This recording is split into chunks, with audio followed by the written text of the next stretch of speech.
Okay, this will be a fairly long video about Rhee, Hyung, telling what the pieces should look like, and where they come from. So we will start at the beginning. So we do our attention and bow like we always do in Spirit Wind. But then our chunbi comes from one of the patterns taught by Doug Custer in Kongshindo, which is a derivation of Kongshin Bop Hapkido. And that chunbi looks like this. The elbows are pinned at the sides and the arms come back as far as they can. And then very slowly they come forward. This is all under tension breathing. We make the Shaolin fist, and then the hands rise up, and we rise up on our feet, and then we settle everything back down at once. You got your thumb inside the other fist, and your hand is wrapped over. That's the Shaolin fist here. All right, this first part comes from Pyongan Idan, which is Heian Shodan, which is Pyongan Shodan, and it goes from Korea back to Japan, back to Okinawa, and then back to China. So this is one of the oldest patterns we have, and our pattern starts off with a piece of that, which is that we go from our Dwit Balse with our hands loaded on our sides into Nien Jase with a square block. This is oftentimes called a square block or a high guard block. It represents weapons applications, but in Kongshindo, we treated it as a double punch. So say the chin and the nose sort of thing. We treated it as a very close-in person, someone actually grabbing a hold of you or getting close to grab a hold. Because after this double punch, we reach, and you can see how the hand opens here and opens here. This is to get a handful of hair. And we wrap that person, or it could be a collar if there wasn't hair, but you wrap that person all the way around your fist, and you pull in and do your knife hand, which you set up here, just like we do at the beginning of every class.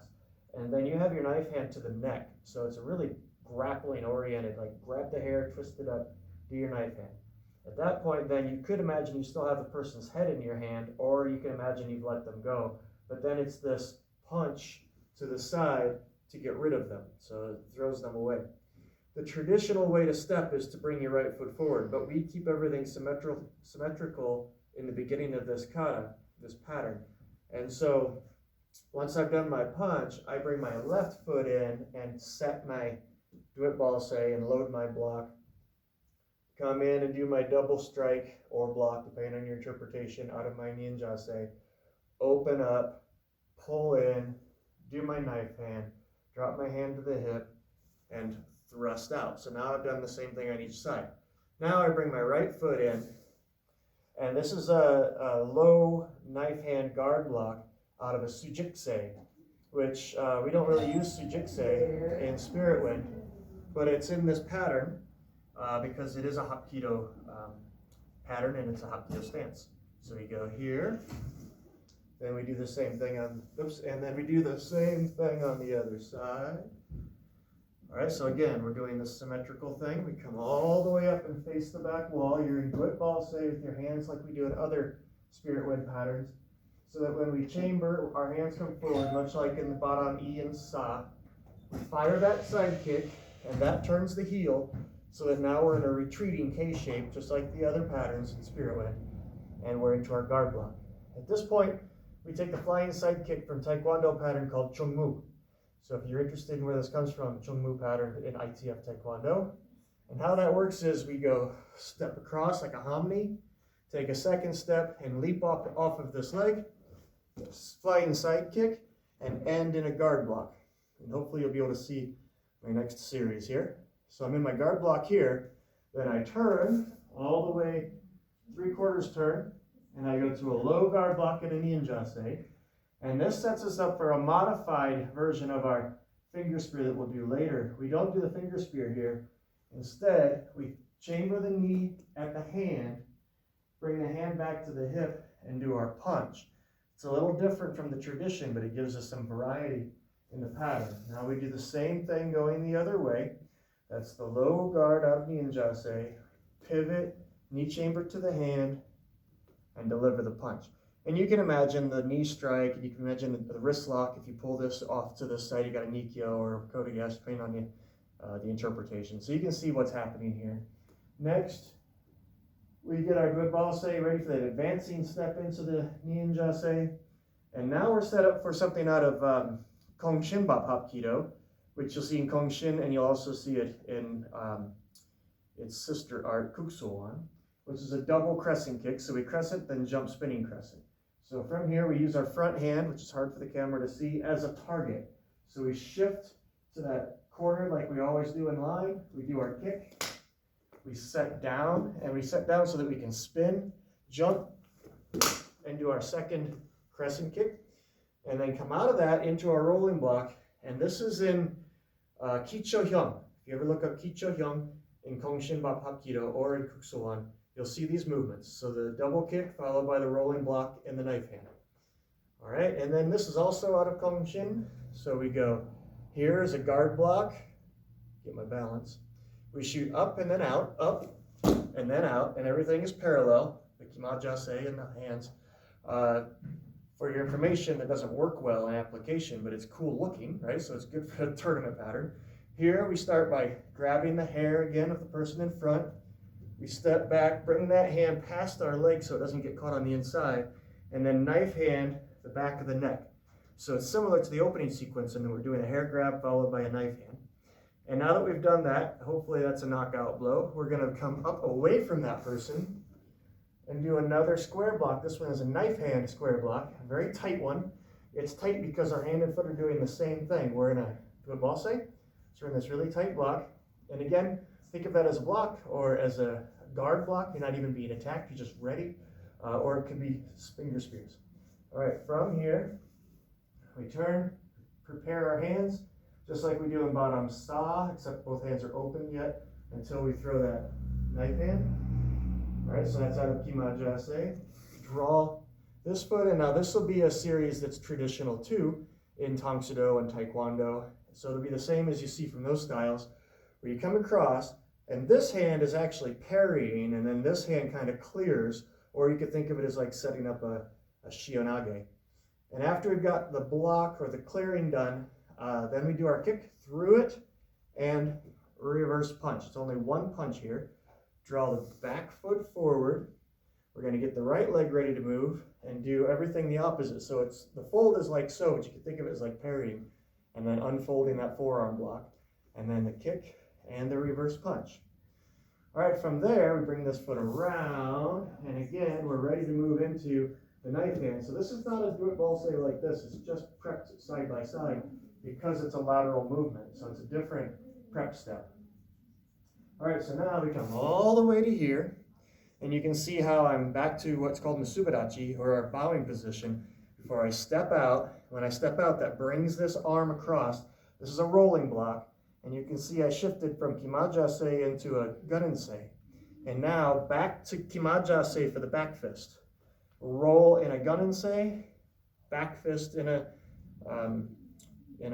kimajase. And then a third one. And then we don't do a fourth one. Instead, we drive down with a horizontal punch, taking the knee. That's also traditional. I learned it from Doug Custer, and I'm not sure if it's Taekwondo or Hapkido at this point. So anyway, from here, that's the end of the first half. It's the end of one of the patterns, Hanol Hyung. So now we're going to start Seikye Hyung, which is the other half of Rhee Hyung. And I draw that foot up, do it balse, and get my hands ready. Moving into a series that's very traditional, which is knife hand guard block, shift, reinforce at the knees, sometimes called reinforcement, and then we shoot through with our reinforced finger spear. At this point, we do an escape. This is a wrist escape into a high kimajase. We spin. You can see the hand kind of comes behind the back. That's traditional, but only long enough to get to here. So we go behind the back and then here, and then this comes out as a back fist. So it's loaded the same as a forearm block, an inside middle block, but it's actually a back fist in this case. Next, we do the same thing the other direction. Everything's the same. Do the finger spear, do the wrist escape, turn. Think about that. Do the wrist escape, turn. This hand is behind the back until it comes out here, and back fist. I was preoccupied thinking about back fists. They're traditional. We don't do them. We do back hands, but because this is a borrowed kata, or the kata as pieces of other pre-existing kata, we do the back fist. It looks better in tournament. It looks more traditional.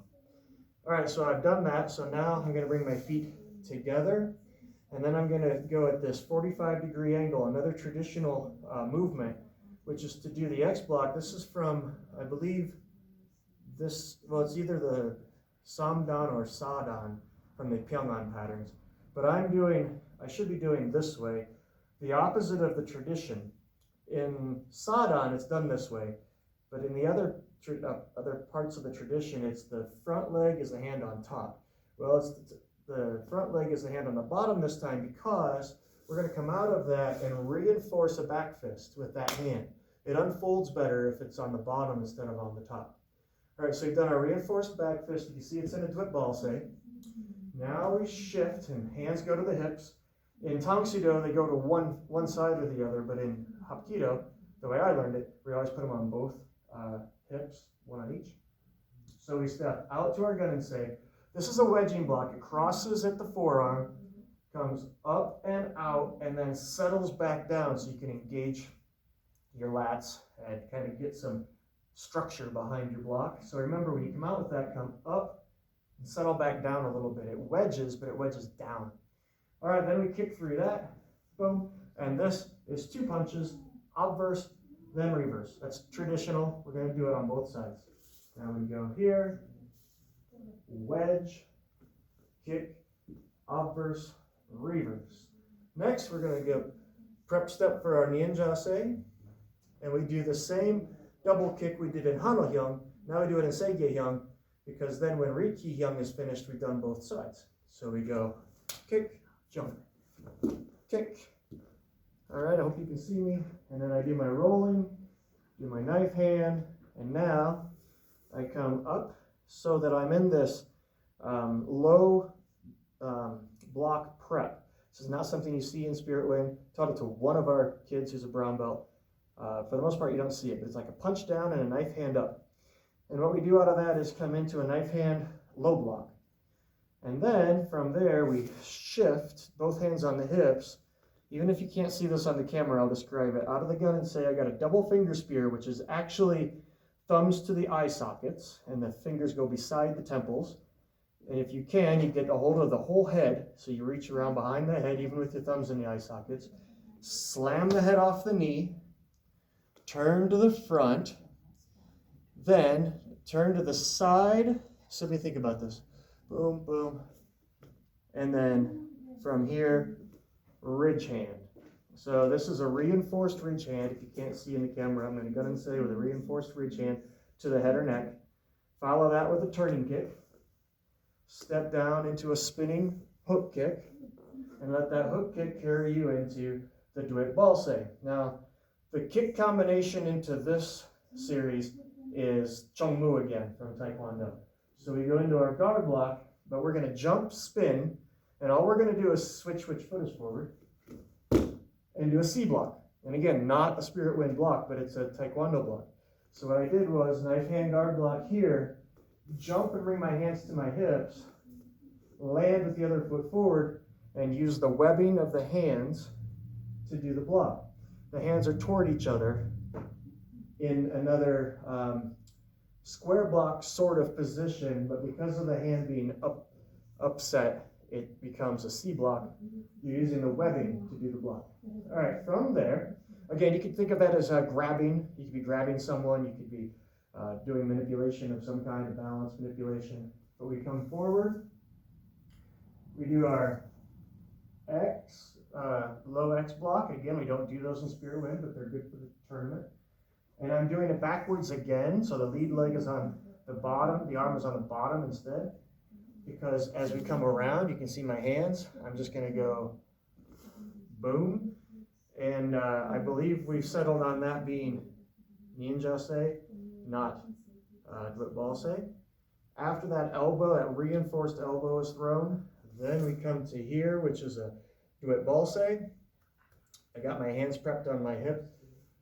For this reinforced forearm block, it's what that's called. This fist is on the elbow. This forearm is doing the block. That can be a takedown. That can be a solid block. It can be a strike. So you want to think of it however you want to, because the pattern ends with 2 of these. They're power moves, and they're very earth-oriented. That's why this is Seikye Hyung. So then I come to this side, got my Duet Balse, got my hands prepped, and I slam that one in.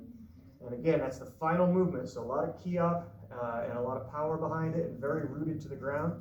Then I shoot my hands out, but I'm in a Gun-in-sei this way, and then draw that in slowly under tension to your Shaolin fist, rise up, drop down. And at that point, you bow and you're finished.